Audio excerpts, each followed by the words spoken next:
going on, guys? Welcome back to Small Stage Slaughter. My name is Cody. We got Marcus in the chat on Kick over here asking questions, so he is here. And we've got Austin from Placidusax. That's I can't imagine there's any other way to pronounce that. No, you're good. It's Placidusax. Okay. Yeah, I thought it was USAX. My bad. No, you're good. Placidusax. Okay. Placidusax. It's a Okay. dragon from the video game Elden Ring. Okay. Didn't get too far in that game. I got too pissed off and broke too many controllers playing it. So I haven't Fair. I haven't Very fair. fully I haven't fully got through it yet. You're good, man. Uh all right. So you did say there's another guy, he's just not here, correct? He's in Boston. Correct. Yeah, and I shot him a text. He works really early in the morning. Like he gets up at 4 to go to work, so I might be flying solo tonight. Okay, yeah, I was gonna say it's probably what, almost 10 there, if not, I think that sounds because I about think they're right. like, yeah, I can't remember. My wife and I went to Salem, which is, I mean, it's like 30 minutes from Boston, but we went to Yeah. for our honeymoon, so I can't remember what the time Yes, sir. difference was. But all right, well, so it's the two of you. So how do you guys go about, like, what do you do in the band? So I obviously my main thing is guitar, but I would consider myself just the main songwriter. So the way that a Placidusax song starts is I program the drums, I program the bass, I write guitar. Typically, the guitar riff comes first, and I add everything on top of that. And then once I have that where I want it, I send all the stems to my producer Ryan LaBelle, incredibly talented guy. He lives in Montreal, Canada, His name and sounds familiar, actually. I don't know why I feel like I would know his name. It sounds familiar. so him and I are actually in another band called Antikin together. And then yeah, he's got some of his own projects. But yeah, super talented guy, and he takes us from sounding like this to like this. He just knows what he's doing. And then, but yeah, he gets everything all combed up, and then we send it to Corey. He lays down vocals, and it goes back to Ryan, and he cooks the vocals in, and then we have a track. All right, that sounds cool. It's kind of I always like asking every band that we talk to how their like whole writing process and all that goes, because it's always so Yeah, wildly different the way everybody does it. You know, some people for just sure. jam and just figure out what sounds the best and record whatever sounds best, and so it's kind of cool to hear how everybody does it differently, especially with you Yeah, guys being so far apart. yeah, and I think that like jamming process might work for a lot of people. I have to fully acknowledge that I'm a bit of a selfish musician, and that I have a very specific direction that I want things to go. And most of the riffs, they don't start, it's not just me like kind of noodling around. I typically hear it in my head. I'll be sitting around playing a video game, and I'll hear it in my head, and I'll think I need to go record that now. And that was part of the inspiration of the name. Was anytime I would play Elden Ring, it was like I was just hearing riffs in my head, just like slamming riffs. And I was like, well, shoot, this is the main inspiration for it. So I always heard really loud cuss words when I was playing Elden Ring. Like that was me yeah, screaming. that's a part of it. That's a part of it. Sometimes they're happy ones though. Yeah. Sometimes that was, yeah. I had happy ones playing Black Myth Wukong, Oh, I bet. and I I haven't gotten to that one yet though. I heard it's that really one's good. really fun. And I fuck it. Oh my god, I don't remember what the guy's name was, but I literally fought him like, I swear to God, it felt like 99 times, and on the 100th time of beat playing, like fighting him, I finally beat him.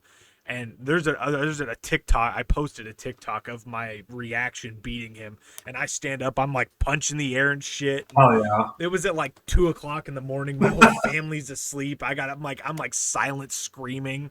I was those are so peak excited. hours, man. That's okay.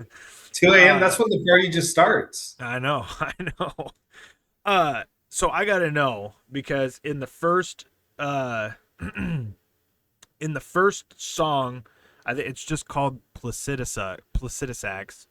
Mhm. How low are you tuned?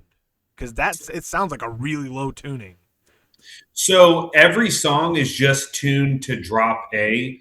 We, I do a little bit of a trick that makes it sound lower than it is. Do you play guitar? I don't. I know a You little bit don't. about it, but not a whole lot. So there's a specific chord people know as the death chord. So you play first fret on the lowest string, open fret on the second lowest string. If you invert that on the other side, it creates this really ugly clash together that to the human ear, it makes it sound like it's lower tuned. And that's a trick that I stole from Blake Mullins of Disembodied Tyrant. He talks about doing that because they're kind of the same way. They're tuned a lot higher than I think most people would think. But yeah, when you create dissonance at low notes like that, it does make it sound like it's quite a bit lower than it Yeah, is. I was But gonna say that was the first thing that I heard was it just sounded low as shit. I was like, oh my god. yeah, Marcus has his first question. He said, "Do you think there's a difference between music that sounds brutal and music that actually feels brutal?" music that sounds yeah, no, 100%. And I would say the difference would be bands like Distant in kind of that new wave of deathcore, which we kind of fall into. I would say it sounds brutal because it is very much polished, high production values, and it's in your face and loud in an abrasive way. But music that truly feels brutal, I would point to like Devourment. I think that the album Obscene Majesty by Devourment is the heaviest album of all time. And it isn't. It isn't high quality production, but it just when you listen to it, you feel like you're at the bottom of a cave, just dragging your knuckles. And I do think that that was a very intentional artistic choice on their behalf with all of their music. Um, so yeah, I think that is when you see people romanticizing a lot of the old school death metal. I think it is because the difference is it felt brutal because it was a group of guys in a room, not like me, one dude behind a computer that's doing multiple takes and is turning knobs up and down. It felt like there was a genuine energy there that I think the consensus would be doesn't exist as much today. But I have complicated feelings on that. So Yeah. that was a good question. It was yeah. He always comes up with like the most random, really really well versed questions, and I'm just over here throwing shit together. That's all right. um, yeah, I gotta say, Devourment's amazing live. Oh, dude, I can't even imagine. I had to miss them when they came through Oklahoma City because it was on a Sunday and I had a super stacked day at work the next day that I wasn't going to be able to take off or be late from. But when did you get to see them? I seen them in oh fuck, what was that? May? I think it was May. We the co-host that's no longer on the show, him and I went to the Milwaukee Metal Fest in Wow. Okay. Milwaukee, Lucky. obviously, yeah. Yeah. But that's when we did our interview with Waking the Cadaver, Yeah. That's it. and fucking Devourment was there, and they were, oh my god, it was fucking brutal. They were Yeah. probably one of my top favorite people that we seen just on that day. We were only able to Really. go for one day. I'm gonna try and get out there all 3 days next year Oh, because it yeah. was fucking awesome. But them Waking the Cadaver and Napalm Death was wild. Yeah. I think I've talked about it a few times in a couple different interviews, but the energy that lead singer has at like fucking however, I mean he's like 60 and he's Yeah. That fucking sounds running right. around and jumping all over the fucking stage, and I'm like, dude, I'm almost 30 and I would like fall down and die if I did anything that you Right. did. Like Jesus. It was It's like I fucking got to oil the crazy. gears when I wake up. Yeah, it was Yeah. fucking crazy. But man, there was so much going on there. Like I didn't like there were bands that I wanted to see, that I wasn't able to see because there were other bands playing at the same time that I wanted to see. It was fucking crazy. I mean, there were Yeah, 3 bands playing at the same time the entire time we were there. that's And I was like, this crazy. is fucking wild. Yeah, no, that sounds like a sick time. But yeah, I'm hoping to get out there next year for the full 3 days because I think it'd be crazy. Yeah. Um, so where do you guys pull, if you guys pull influence from anybody? Who is it? Like, where do you guys pull influence from when writing? So I pull a lot of my influence from, I would say, old school Suicide Silence and Peeling Flesh, in a way. I love that like 2007 2008 deathcore sound, and I love that it seems like it's making a comeback because I think that in the early 2010s something got lost a little bit. Bands started to get into like the Meshuggah sort of thing, which Meshuggah is a top 5 band for me, but it turned into tuning the guitars down lower and going a little more technical with the riffs, and it felt like some of the soul was lost along the way, and so I just love that really raw 210 type core sound, and then Peeling Flesh. They're technically a local band for us. I I didn't know that. saw them with Lorna Shore. And I hate to say it, I didn't even know who they were really back in October, and I swear that that show like changed my brain. I had never heard slam music live before, and they straight up stole the show. Like I'm not afraid to say it. It was them, Black Dahlia Murder, and Shadow of Ooh, Intent, and yeah, they Peeling Flesh. They sounded the biggest. Their riffs hit the hardest, and yeah. So I mean, ever since that show, I was like, all right, I'm not gonna. I'm kind of getting bored of this drop F fall type thing. I want to just write music that grooves and feels good to play. yeah, I feel it. Yeah, I want to see Peeling Flesh really bad, and Shadow of Intent and Black Dahlia Murder. Yeah. That was a pretty stacked fucking concert. It Fucking was, yeah, no, it was a crazy show. If I can speak for Corey a little bit, I know that he draws a lot of inspiration from Vincent Bennett from Acacia Strain, and they're another band I absolutely love. But they have such a distinctive sound that I feel like to draw from them, it's going to be more obvious that you're kind of ripping them off, you know. yeah, So yeah. That's why I always feel like it's kind of hard to ask where you pull influence from because like I know some people get weird about it, and like I know like Mitch Lucker was one because and I only know this because they play it at the end of Rings of Saturn played at the end of their cover of no pity for a coward. Yes, and and he says, I don't even listen to metal, like, Yeah, because I don't want to pull any influence. So I know some people are kind of weird about that, and other people are like, I don't give a fuck. I like the way they sound. I want to kind of sound the same way, not yeah. exactly the same, but so it's Vocalists always are weird. yeah. Uh, so how long have you been playing guitar? I've been playing guitar for 23 years now, which feels crazy to say. That number gets so much bigger every time someone asks me. I feel like, yeah, I mean, I'm 34 now, and I started when I was 11 years old, just dinking around on an old Stratocaster of my dad's, trying to learn like Kiss and Metallica songs. And yeah, so 23 years later, now I've got a wall of guitars that are all slammed down and drop tunings. That's why I tell everybody. I grew up listening to like Elvis and shit with my Yeah, grandparents, and then like somewhere along the way it like morphed into like 80s hair metal, and then I just went down this fucking black hole of just yeah. whatever the fuck 90% of that I listen to is. I mean, I've been like lately I've been really big into like Behemoth and Batushka.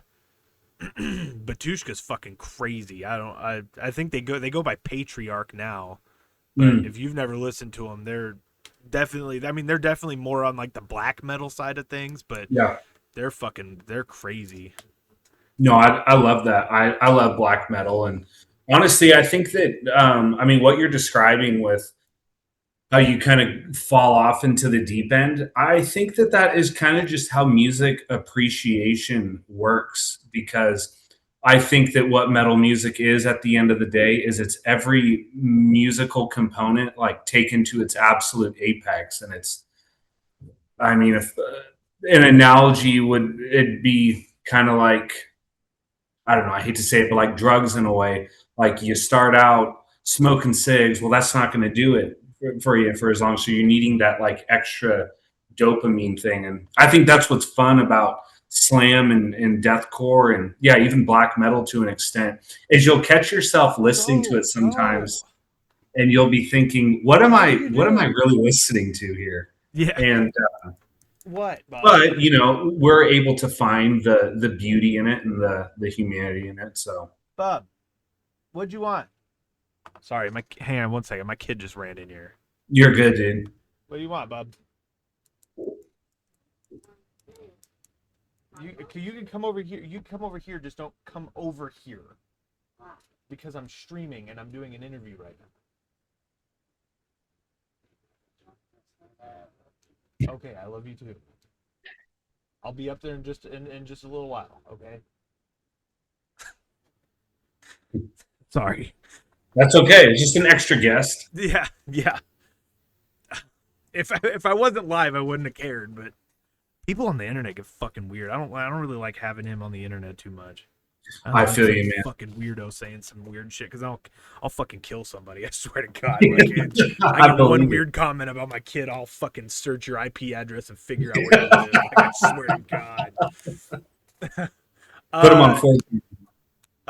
Marcus wants to know what modern slam has that old school slam didn't. I feel like personally production value because a lot of the old bands. Yeah, I think it's production value, and I think that there's more self awareness in it. Like I feel like modern slam. To quote the Peeling Flesh vocalist, he was talking about how slam is like the inside joke of death metal. You either get it or you don't. And I think that a lot of the older slam was very self serious in a way. Um, Now, some of those older bands that you know are still relevant, I think maybe they aren't as much. But I think that's the big thing is that it's more embraced as a fun thing than this super serious gore and violence thing, which I like bands that like that's their topic of discussion. But that's one of the things that kind of sets like Peeling Flesh apart is that it's like borderline rap lyrics, right? And I Yeah. think that makes it a little more accessible for people. And me personally, I don't really care what a vocalist has ever said. I listen to the rhythm of the vocals, not really the content of them, right? So yeah, no, that's another good question. I think that's probably the main distinction. I just seen somebody make a post the other day about fucking people that listen to Infant Annihilator need to be put on a list. As I'm wearing a fucking Infant Annihilator shirt, I'm like, what the They're fuck are you killer. talking about? They're like, Yeah, it's just in the name. I'm like, okay. they're like the funniest dudes. I know. I'm like, if you went and watched 90% of their music videos, Yeah, those guys don't fucking care. Like no, they're not taking any of this shit seriously.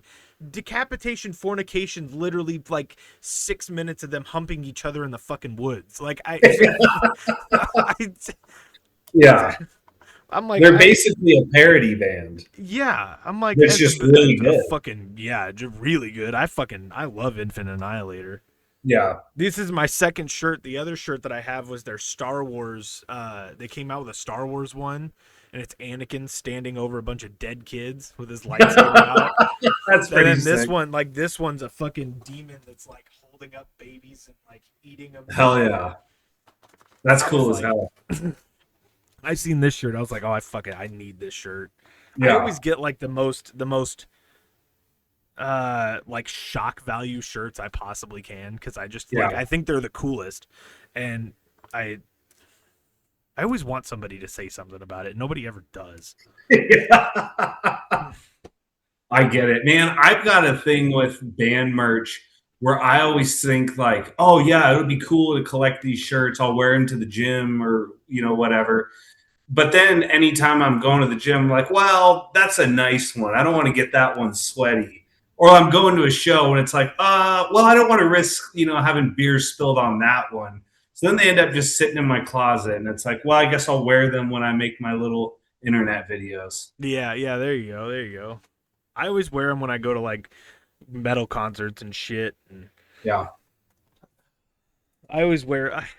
I have more extreme metal shirts than I do like other shirts. So like I'm always wearing like I what shirt was it? I just wore to the I wore like a fucking crazy shirt to the Ice Nine Kills concert, I think, Mm-hmm. and nobody there knew because I really like Ice Nine Kills, but um yeah, I never get the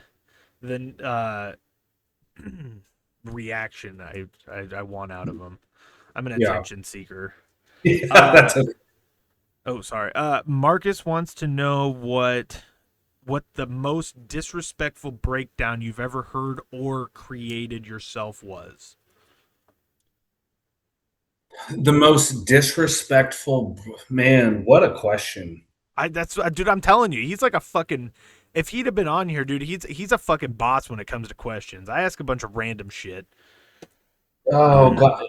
Probably. I mean, I'm just gonna pick a recent one, not necessarily the most one, but I forget exactly what the song is called. But off that new Body Snatcher album, there's a breakdown where they clearly have a problem with it. Oh, May Your Memory Rot. That's what it's called. They clearly have a problem with a guy named Mike. And I don't know if Mike is one of their dads or something, but right before the breakdown, it's something like Happy Father's Day, Mike. Fuck you. Like the whole song is talking shit on this dude named Mike. And it is a super sick song. That's Um, fucked. yeah, I don't know. I've been writing a lot of stuff lately that I'm super proud of, and I think is going to be fun for people to listen to. But we all like our own brand, so I have to take into account that I might be overrating it a little bit too. Hey, there's nothing wrong with being confident. Yeah. Uh, yeah. So what was it that really kind of kickstarted your involvement into the more like I wouldn't necessarily say deathcore is like extreme metal, but like that side of the spectrum when it comes to metal, like the more Mhm. deathy. Like what kickstarted that for? Like was it a specific band or? Yeah, so I would say the first band that it was Morbid Angel, and I was like, I don't know. I think I was in sixth or seventh grade, and I loved that magazine, Guitar World. And they had one of those like top 100 guitarists of all time. And I just went through all the guitarists, and I think I went on like VH1.com where you could listen to 30-second samples of like bands. This is before YouTube, right?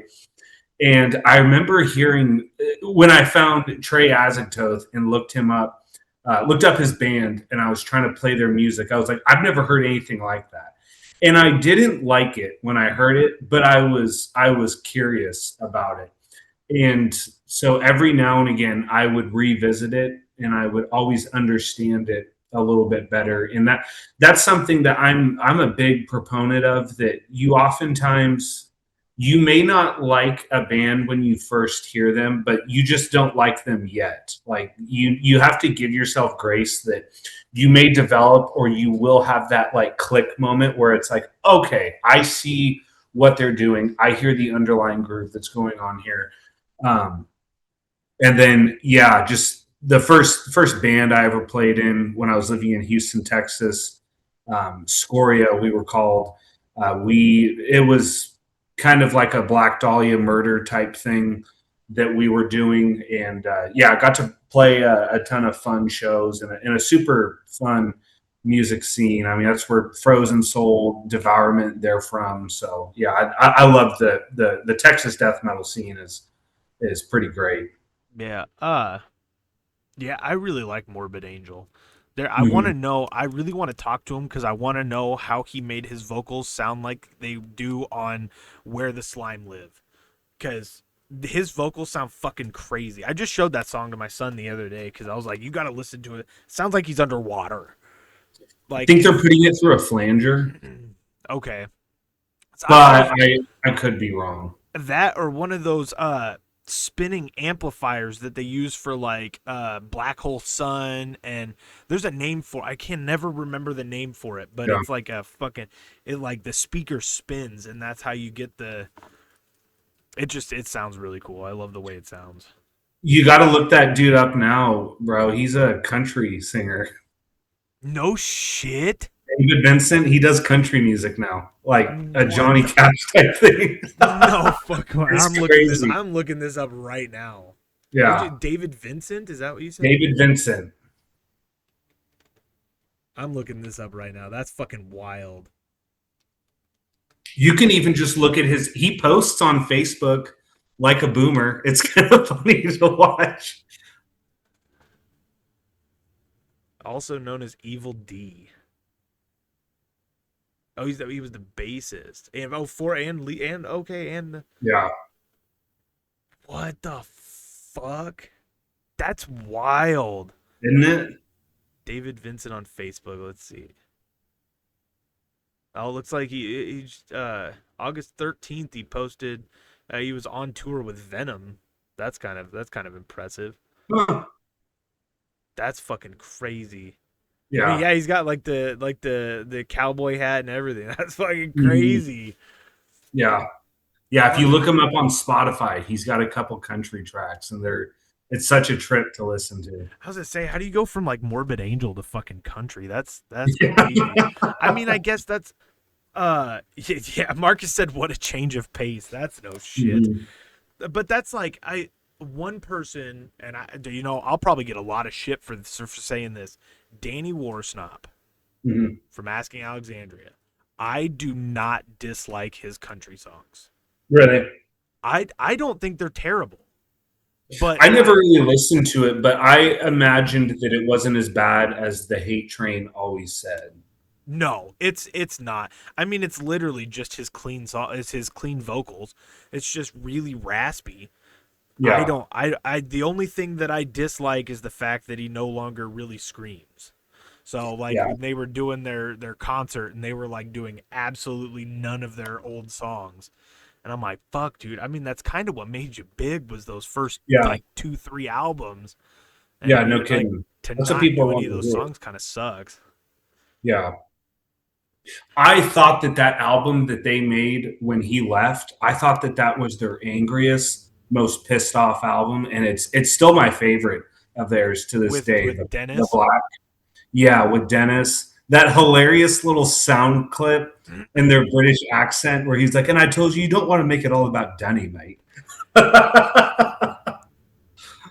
Yeah, I didn't mind Dennis. No, I I didn't. feel I like he didn't. had really good screams. He did, and it was a really inspired sounding album when they had started to taper a little bit, and I think sometimes that's what those guys need. So, as a guitarist, I'm biased, and I feel like bands can oftentimes recover from losing their vocalist, but usually not as much guitarist, just because they're typically the main writers of the music. Like Van Halen, everyone knows Van Halen wouldn't have been Van Halen without Eddie. Oh, They were kind of absolutely. fine with Sammy Hagar. Were they as good? No, but they were fine. Yeah, yeah, they were definitely better. Yeah, I'm definitely a fucking David Lee David Lee Roth. Roth. Yeah, Yeah, that was their best era. I'm with you. But see, like I'm also more partial to like one of my hot takes for like that area is that like the Misfits. I think that Glenn Danzig was better off like solo Hmm. and Misfits were better off without Danzig. I think Danzig was better with his own sound versus the sound of the Misfits. Whereas I think the one guy, I can never remember, Michael, I think it's his name, that took over after Glenn. I think the Misfits sounded better with that guy than it did with Glenn Danzig. Yeah, And I feel like there's a lot of people that would really fucking hate that take, but I'm like, I think Glenn Danzig did better on his own. yeah. More No, people would yeah, no, agree. I think that's a fair take.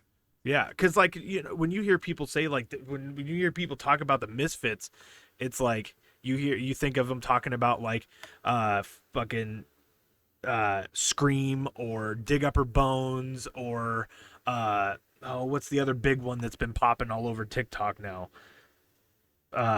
It's a girl's name. I can fucking oh my god. But like it's always the songs after Danzig unless they're talking about Last Caress.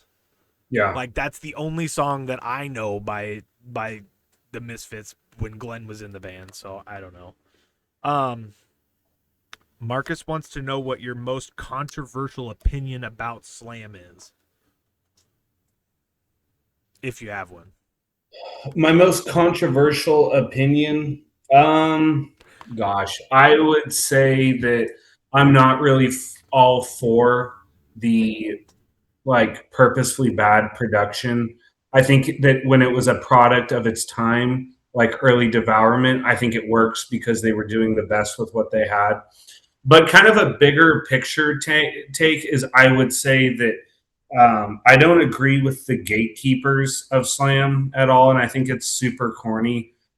People that push this, oh, if you listen to Bolt Cutter, if you listen to Peeling Flesh, that's not real slam. That's TikTok slam.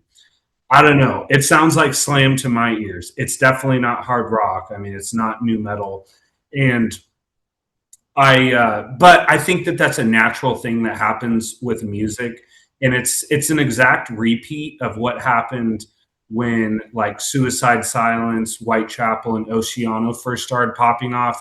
A lot of the younger bucks, they're not going to know this as much, but those bands were pretty universally hated amongst a lot of the death metal community. It was considered just like chugcore and not real death metal. Um, but you know, bands like Arsis, Black Dahlia Murder, they passed because they were mainly like single note driven, riff driven. And so it's really just the same exact thing. And in 20 years, people are going to romanticize. Now, this is what real passion slam sounded like. Was this Peeling Flesh Yep. slam? So I Yep. don't know if it's as much of a hot take. It's a mode of rhetoric that I have seen before. So when I see these like 17-year-old kids, they're like, this isn't real slam. It's like, are you saying that because you believe it or because it makes you feel cool to say Yeah. it? You know? Yeah. That's like, dude, we've had a hardcore. I'm friends with a hardcore band. I don't mind their music. Their concerts don't get super crazy, but the crowd killing. I cannot stand the crowd killing shit. Like Oh, I didn't know that was even considered a hot take. I oh hate it. fuck, dude. I'm like, dude, like I see the videos all the time of people like punching people that aren't even in the pit. And I'm like, if people aren't in the pit, there's no reason they should be getting punched. If you Yeah. want to punch people that are willingly inside the pit doing the same shit, that's one thing. But going outside the pit and punch people outside the pit, that's fucking ridiculous. I see people talking shit about it all the time, and then people get on there and they're like, "Well, don't go to the fucking concert then." I'm like, but I shouldn't have to worry about going to a Yeah. concert and getting the shit kicked out of me. I went to the show to watch the band. Crazy Yeah, idea, yeah, right? yeah. Not get punched in the fucking face and leave Yeah. with a concussion. Yeah. I just No, yeah, that's I one thing agree. I won't even necessarily like talk shit on it. I don't understand it. I'll leave it Yeah. at that so that people don't come after me for like dissing a whole fucking subgenre, but I don't understand it. I don't understand why anybody would want to go to those concerts and get fucking beat up. Yeah. No, I'm on your side. So if they come for you, I'm in between you. Dude, we did just have I gotta shout out fucking poor Anthony again. I just did a metal festival here in Iowa over the weekend, like last weekend, and one of the guitarists for the band, his name's Anthony. The band was called Frontal Assault. They're a thrash metal band. Uh, we were listening to Mutilation Barbecue was on, which they're like a smaller death metal band. Really good. You should look them up. They're really good. But fucking they were the last band of the festival. In the last song, dude broke his tibia and fucking Oof, dislocated his ankle at the same time in the middle of the poor guy. pit. I was like, oh my god. They posted pictures on their Instagram of he's holding his leg up and his foot's just dangling off to the side. I was like, oh my god. Yeah. So I got to shout that out again. Like, I hope you get better, Anthony. If you're watching this, I hope you get better, man. Prayers for Anthony. But yeah, it was fucking crazy. I've never seen anything like that. And like Mhm. I've been to a Slaughter to Prevail concert. I've been to a Lorna Shore concert. Like crazy big concerts. And this was, I mean, it wasn't huge, but it wasn't small either. You know, there were like I Mhm. don't know 300-400 people there. So I've never seen anything like that. I'm still Yeah. editing pictures from that fucking day. I took like three Yeah. thousand pictures while I was there. Yeah. And then when you try and sort through them, you're like, they all look vaguely the same. Yeah, well, that's like I went through. I put them on this computer. I went through and I fucking put them all into separate folders and everything, so I knew which folder was each band. I put them into Lightroom. They've just fucking they just all showed up at the same time in a line. I'm like, God damn! I had them all separated and everything else. That's bullshit. Yeah. But yeah, it was crazy. It was crazy. I'm really hoping to do more music festivals. I'm trying to where I'm at in Iowa is there's nothing going on.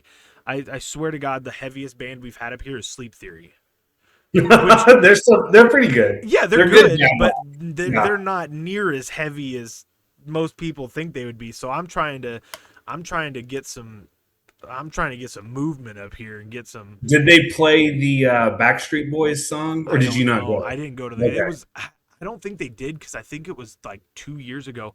They were. Got Uh. They were not very big. It was at a fairly small venue when they showed up. But Gotcha. I'm trying to get some like fucking crazy shit up here. Like we got a Yeah. band, not too far from here that they're called Liquefied Decomposition. I did an interview with them. They're like, I don't know, 2 hours from me. I want to try and get them over here for it. But I just got to find a place to do it and sponsors and all that shit. But Yeah.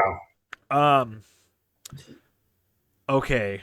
Hopefully you know who this is. Marcus asks if Miyazaki messaged and said he needed a song for a boss theme. What song do you want to hear while fighting? What song do? Well, does he mean song by any band or song by Placidusax? Oh, song of his. It's song of yours. Song of mine? Oh gosh, I would probably go with "This Body Is a Vessel." I think that that's our toughest song that we've released, because the it's not yet released, but the feature that we did with Peeling Flesh is pretty nasty.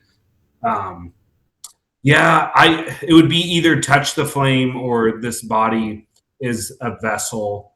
Um, that's tough. Though. Hopefully, it would be a quick boss fight because all of our songs are pretty short. So I just got who is Miyazaki?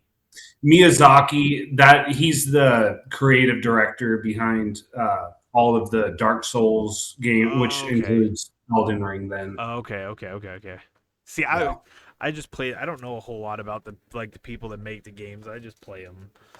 he's kind of like in a Hideo Kojima type thing where he's such a visionary that he sticks out more than most of the other ones. That makes Okay. sense. Yeah. Do you do you watch anime at all? I am not opposed to it. I have not watched a ton. I love the Berserk movies that they had on Netflix. I loved all that. So yeah, I'm a poser. I haven't seen the '90s anime. Would watch it if I could find it. I love the movie Akira. I think that movie is gorgeous. Um, the first two, Ghosts in the Shells, those were pretty good. Unfortunately, I got 2.5 seasons into Attack on Titan, and it just kind of lost me.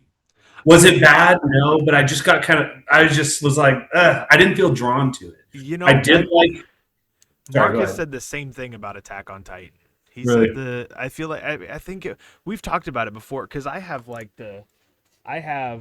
volumes 1 through 12 of Attack on Titan. I have like the omnibuses with the big thick Mhm. mangas, and I just got One Piece too. Oh hell yeah, Uh, I'm trying to get into it. I've never really been into it, and then like my introduction to it was Chainsaw Man, and I fucking loved Chainsaw Man. Like it was fucking great, yeah, and uh, so I can't wait for season 2 to come out. The movie that they just dropped too was really good. yeah. I don't Um, think I've heard of that one. I'll have to uh, check it out. Castlevania. I did like Castlevania, but I'm a huge nerd for the Castlevania games, so that I was have easy. not played those. That's Um, okay. yeah, Marcus said the first 2 seasons are rough, but it picks up a lot. It became my top anime. Attack on Titan did. So he It thinks got the good first right two when I seasons. dropped it, I guess. Yeah, yeah, yeah. I think I'm on like episode 23 or 24 of season 1 on Attack on Titan. Mhm. But the one thing that I've learned, just like everything is the mangas are so much different than the shows, Is that right? except for Attack on Titan. Everything I've read on Attack on Titan is essentially exactly what happens in the show. That's So cool. yeah, it's really cool. Chainsaw Man was different. I think I've when I stopped reading it, I was on like volume 13, I think. Mhm. But they were there. I mean, there was some shit that were different in those. And I mean, but it's like Harry Potter and fucking Lord of the Rings and everything else. It's there's always going to be shit cut out because they've got to make it Oh yeah, condensed. You know, if they put everything in, like I could only imagine how long the last 2 Harry Potter movies would be if they left everything in, or just yeah, any of the Harry Potter movies for that matter, yeah, because there's just so much going on in the yeah. You went books. to But class with him every single time. Yeah, yeah, yeah, yeah. Or if you left Peeves in there, or I mean, all the shit that Peeves does is, I mean, that would add a half hour to each movie at least. yeah, It's like absolutely. the last two. I mean, they're already over 2 hours long. Like, how fucking long do you Mhm. want the movies to be? You got Yeah, to kind of pick and choose what you want to cut out. But yeah, I'm with you there. I really liked. I need to get more of the. I have the like special edition Berserk book, the big thick black one. yeah. I need to get more of them because I read that one in like a fucking couple hours, and I need to get more of them so I can continue reading it. But those that shit's crazy. Like just that first book was wild. Yeah, I bought that first one, but I'm such a poser, man. I haven't read it yet. Um, so Dark Souls and Elden Ring, they're heavily inspired by Berserk. Did you know that at all? No, I didn't. Yeah, the imagery is like borderline stolen from Berserk at times. So maybe with that knowledge, it would make it more enjoyable for you. Yeah, dude, I finally got to the point. You know what? Here's something else that I'm gonna get a lot of flack for. I got to a point where I got so pissed off playing Elden Ring, I ended up modding that motherfucker so that I could run through and fight people and not die. I was getting That's so okay. fucking mad, but I'm like, I just wanna play the game. It looks like such a cool game, but I suck at Mhm. these kind of games. I just Did suck you at get the playing gut games. sword? Oh, I've got one of the mods that I got was I have every weapon from the DLC. Fucking every I have every weapon available to me. Okay. So I Yeah. think right now I'm running around with the Godslayer sword, and I don't even remember what else. But The yeah, gut sword is fun, and you can kind of like make your character look exactly like guts, and yeah. okay. I'll have to look for it. That would be cool. That would be cool. I didn't know there was Berserk movies on Netflix. So I don't think they're streaming on there right now, but they did this thing, right, Berserk, where they condensed the anime into 3 movies. people were pretty upset because it was like a new animation technique that did look a little bit wonky at times, but I think it tells the majority of the story. And yeah, I thought it was cool how like visceral and violent Yeah. it Oh, was. then you should read the book. You should Yeah, 100% read the. It's fucking crazy how violent the book is. I was like, yeah. Jesus Christ. And it just shows him cutting people in half and shit. Like Mhm. that first, I don't know what happens, but like the first scene when he goes into the bar or whatever it is, and he first finds the fairy, Mhm. and he like helps the fairy. He straight cuts that fucking dude in half Yeah. that he's fighting with, and I'm like, oh my god, just shows him fucking come apart in two pieces. I was like, Jesus Christ, Yeah. that's fucking crazy. But that's, yeah, I'm excited to read the rest of it. I'm almost I'm not a reader, but I'm almost more into the books than I am watching it. And I don't know why, but I enjoy reading it more than I do watching it. Now my kids, I'm trying to get my kid into it because I figured he I got a Dragon Ball Z game the other day, and now he's wanting to watch Dragon Ball Z, but he doesn't want to watch the old Dragon Ball Z because it, old like '90s animation. He wants to watch like Dragon Ball Z Super or Dragon Ball Super. And I'm like, well, you don't even know who any of these fucking people are. Like, I feel Yeah. like you got to watch the rest of the shit to figure out who all these people are. Yeah. You're jumping in at chapter 100. Yeah, yeah, yeah. I'm like, Jesus. I mean, there's like fucking, I don't remember, like 259 episodes of Dragon Ball Z. And then you got like, I think another 200 episodes of Dragon Ball Super. I'm Mhm. like, what are we doing here, bro? Like, why are we watching Dragon Ball Super with the fucking, there's, like, we were watching an episode today and there's a dude in there named Satan.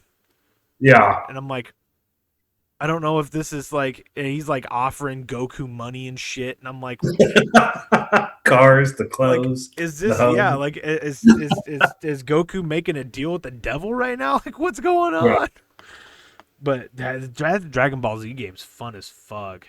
Uh, Nub said the Rivers of Blood sword was my shit.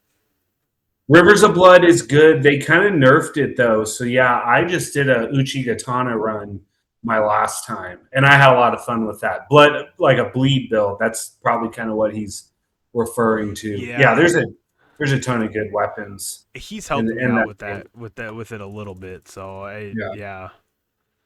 So how many times have you beaten that game? We're kind of off the topic of music, but now I just got to know how many times you've Oh, played that's it. okay. Like 6 times probably. Jesus. I've only beaten the DLC twice, but that's because I've only played the DLC the last 2 times I played. I was late to buying it. I don't really know why. Um, but yeah, it's one of those things. I play it every year or so, and then I totally nerd out on like the lore explanation videos. That's like one of my favorite parts is being entrenched in the game, and then after like a 6 hour session, I'm just gonna watch like an hour long video explaining something because to me that's what sets those games so far apart is how deep the lore is and how Marcus can attest to it that it doesn't hold your hand with telling you the story. It's a lot of like environmental storytelling. And it's really interesting how that came about. It's because Miyazaki, growing up reading fantasy books like Lord of the Rings, English wasn't his first language. So he couldn't always understand what was being said. So he had to like kind of guess or make inferences based on what he read around that. And he thought that made for like a better mystique to some of the characters and some of the storytelling elements of it. And so that's part of the fun is in it is all of the community like theories on, well, I think this person was actually this and that sort of thing. So I gotcha. Okay. Yeah. Yeah, that, and I feel like that's part of the reason that I suck so bad at the games is because I want a game where like it just you go from one place and then you go to another and then you go to another and it like tells you where to go. There's like little shit you could do off to the sides and whatever. But man, that game is so big and there's so much to do. I get so lost so easy. it can be overwhelming for sure. You might like Armored Core or Sekiro better. They're a little more linear, Okay. and it's more the story's told right in your face, sort of thing. And Yeah. the same creators and whatnot. But yeah, The also one 10 out of 10s. I just beat the first Berserker Kazan. Oh, I I've been wanting just to play finished that. that Was one. it That was it one's sick? really good. Oh yeah, dude, the graphics are so fucking good. I mean, it's just a cool looking game because it's all like anime style. So Mm-hmm. it looks really cool. It's the same with Code Vein. I need to go back and finish playing Code Vein so then Yeah, I can get Code Vein 2. But yeah, it's really good. And you definitely yeah, need to get Black Myth because that game's fucking badass. The shit you can do in that game's fucking wild. yeah. But yeah, Marcus, did you have any more questions? Music wise, what's your favorite song you guys have put out? It's probably this body is a vessel, and I would say that that's because I was furthest along at. So the songs on that EP are all the order in which I wrote the songs, and I was completely new to writing in this genre. I had never written like this death metal or deathcore like slam thing, right? My main band Glaciers were like a thal gent metalcore thing, and so I felt like that was the first song where it all kind of gelled together, and it's got that really cool groovy part in the middle. It seems to be the song that fans gravitate towards the most as well. But yeah, I mean, I think this new stuff that is coming out is going to completely blow it away. I've had the follow up EP ready since before we even release it. I have 50 total songs that are Holy ready to shit! go. We're just trying to, do it at a reasonable pace. So Are you guys on Bandcamp and like all that shit too? Or okay, are you okay? yeah, I'll yeah. go Our make link sure should that I be link everything. yeah. It's all in there, and yeah, everything we drop, it'll be on every. We finally got up on YouTube. YouTube is such a battle. I don't know if you ever have to fight with it uploading your stuff, but it is convinced that I'm not the person that wrote this. So every time I would upload something, I had to beg it like, I wrote this in my underwear at 2 in the morning. Can you please let me upload the song? So Yeah, I get that. I get that sometimes like when we're doing our like review episodes where we're just mhm. like playing the people's songs. I get that a lot where they're Oh like, sure. "Oh, this is copyrighted music." And I'm like, I mean, I got permission from the band to do it, Yeah, so we I'm were having sure fun.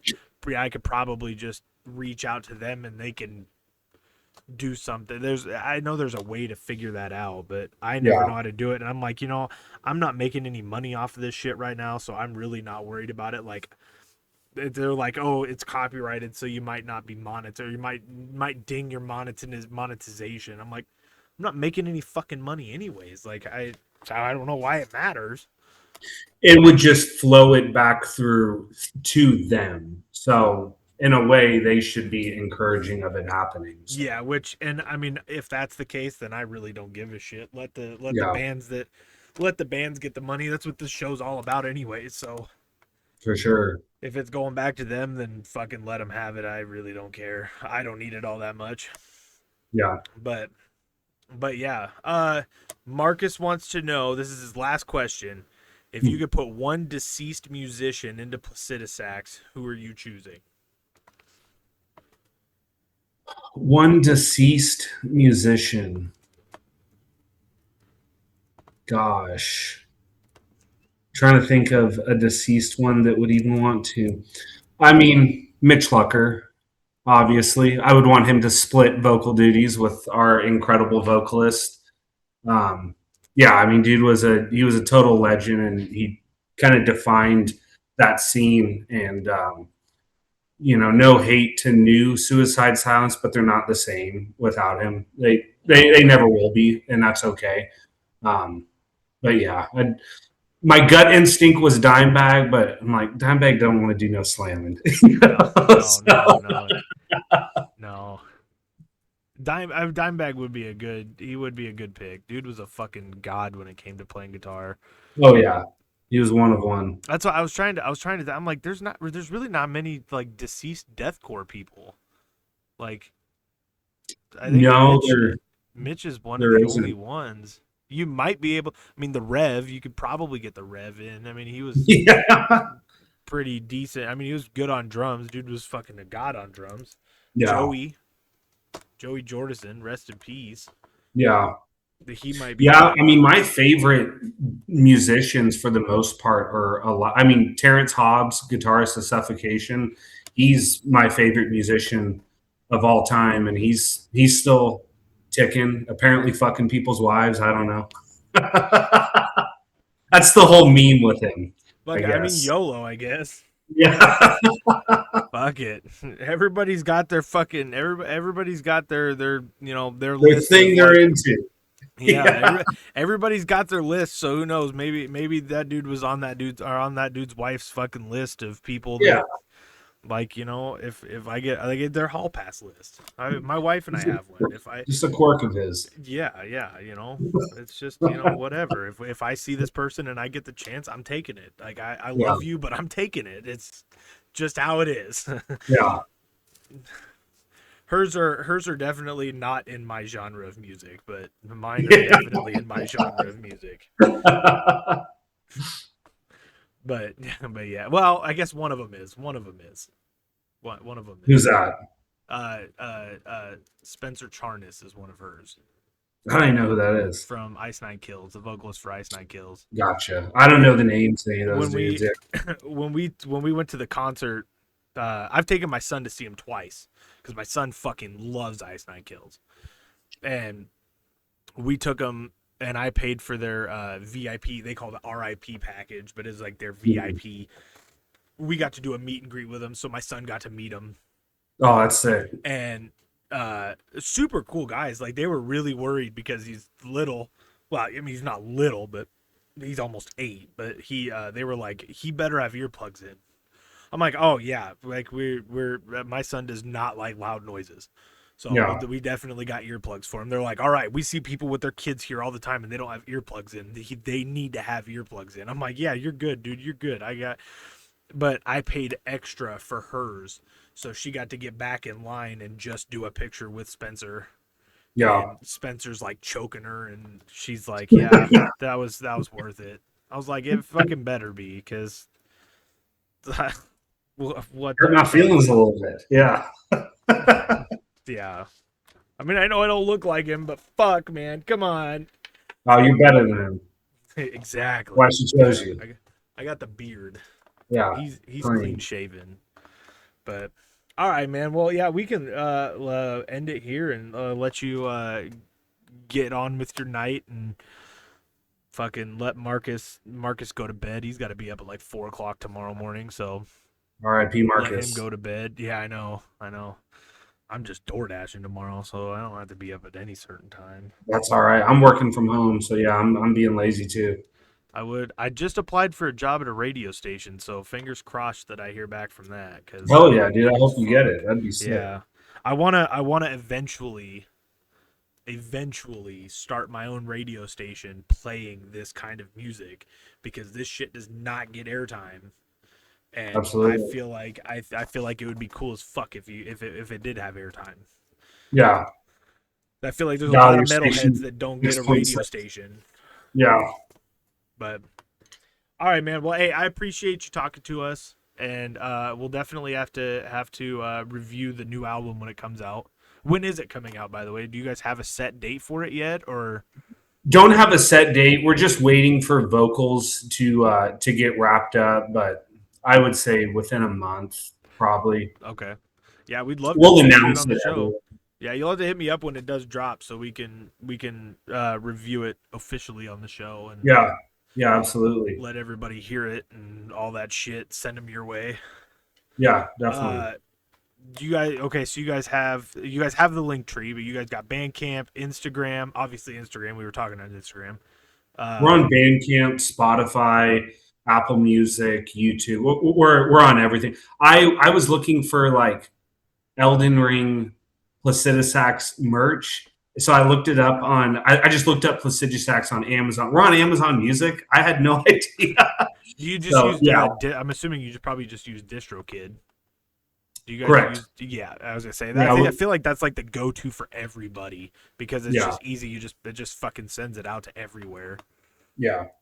Yeah, we're on everywhere. YouTube can be difficult just because our name is going to pull up the video game, but if you just put Golden Breath at the end of it, I it'll want pull to. us up. But Before yeah, I no, let you we're go, I want to see what this looks like. Dragon Lord Placidusax. I just want to see what he looks like. Oh fuck! Like a three-headed, four-headed dragon. That's what, five-headed.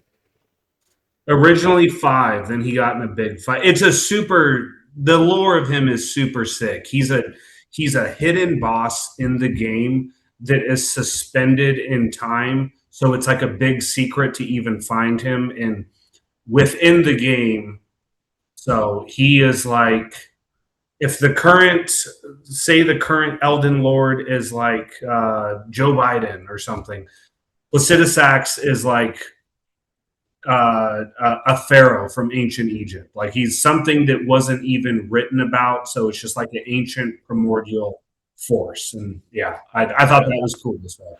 Yeah, it is pretty cool.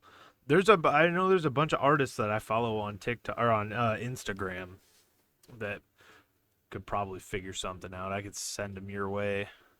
Yeah, that'd be sick. Uh, We are on TikTok. We've only got a couple videos, but I'm kind of a boomer on it, so I get Dude, overwhelmed when I get on. we don't get fucking shit for views on TikTok. We get way more views on Instagram than we do on TikTok. Same. TikTok just sucks for this scene. It's like unless you're like popular music, it's just shit.